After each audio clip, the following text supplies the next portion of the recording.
Welcome back to my YouTube channel. नमस्कार दर्शकों, फिर एक कहानी लेकर हाजिर हैं।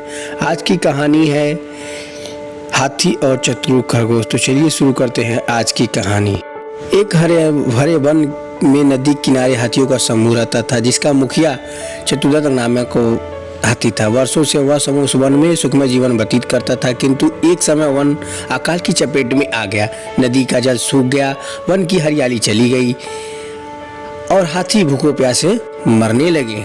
इस विपत्ति से निकलने की प्रार्थना लिए सभी हाथी अपने मुखिया चतुर्दत्त के पास गए और बोले, गजराज, इस अकाल की स्थिति में यदि हम और अधिक इस वन में रहे तो काल ग्रास बन जाएगा। यहाँ भूखे प्यासे रहना दुष्कर है। कृपया कर किसी अन्य स्थान की खोज करें जहाँ जल स्रोत और हरियाली हो।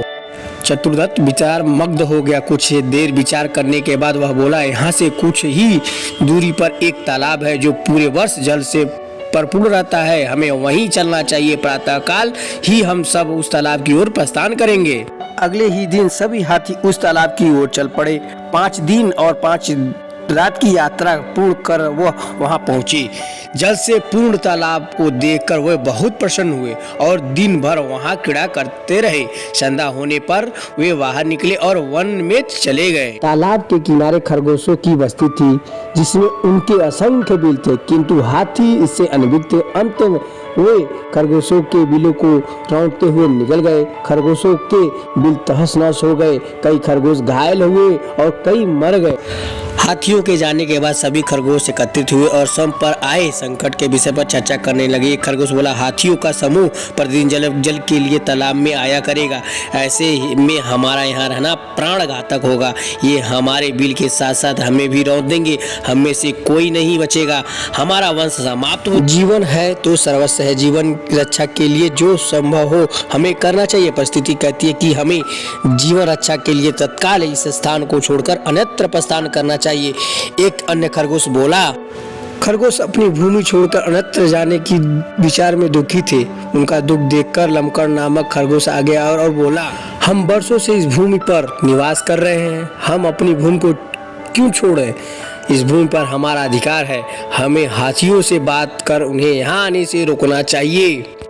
किंतु उनसे कौन बात करेगा, कौन उन्हें समझाएगा? सभी खरगोश ने एक स्वर में बोले, मैं उनसे बात करूंगा और यहाँ आने से रोकूंगा। लमकड़ बोला, किंतु क्या वह तुम्हारी बात मानेंगे? अवश्य मानेंगे। मेरे पास एक युक्ति है। मैं उनसे कहूंगा कि ये तालाब चांद में बैठे खरगोश का है और उसने आप लोगों का यहाँ आने से मना किया है। संभवतः मेरी बात मान जाए। लमकड़ बोला। अगले दिन लमकड़ हाथियों के मुखिया से मिलने तालाब के मार्ग में स्थित एक ऊंचे टीले पर बैठ गया। जब हाथियों का समूह वहां से गुजरा तो वह हाथियों के मुखिया चतुर्दत्त से बोला, गजराज, क्या आपको ज्ञात नहीं है यह तालाब चांद में रहने वाले खरगोश का है? आपको बिना उसकी अनुमति से इस तालाब में जल का उपयोग नहीं करना चाहिए। चतुर्दत्त ने पूछा, तुम कौन हो? मैं चांद में रहने वाला खरगोश का संदेश वाहक हूँ। उसने मुझे अपने संदेश के साथ आपसे मिलने भेजा है। लमकड़ बोला। संदेश क्या है? चतुर्दत्त ने पूछा। संदेश है कि इस पवित्र तालाब में चंद्रदेव का वास है, इसीलिए तुम लोग इसके जल का उपयोग नहीं कर सकते। मैं कैसे मान लूं कि यह तालाब चंद्रदेव का है? जब तुम मुझे तालाब में इंद्रदेव के दर्शन कराओगे तभी मैं इस बात मानूंगा और अपने दल को यहाँ आने से रोकूंगा। चलो मेरे साथ और स्वयं देख लो। यह कहकर लमकड़ चतुर्दत्त को तालाब के किनारे ले गया। उस समय तालाब में चांद की छाया पड़ी थी।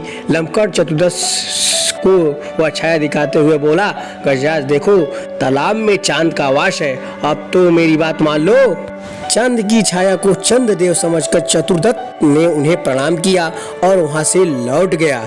उसके बाद उस तालाब में हाथियों का समूह कभी नहीं आया। तो आज की कहानी की सीख, बुद्धिमानी से किसी भी समस्या का समाधान किया जा सकता है। Thank you for watching. अगर आप हमारे चैनल पर नए हैं तो चैनल को सब्सक्राइब कीजिए, कमेंट कीजिए, लाइक कीजिए। मिलते हैं अगले वीडियो में एक अलग कहानी के साथ। ऐसे ही हम आपको नई नई कहानियाँ सुनाते रहेंगे। तब तक के लिए धन्यवाद।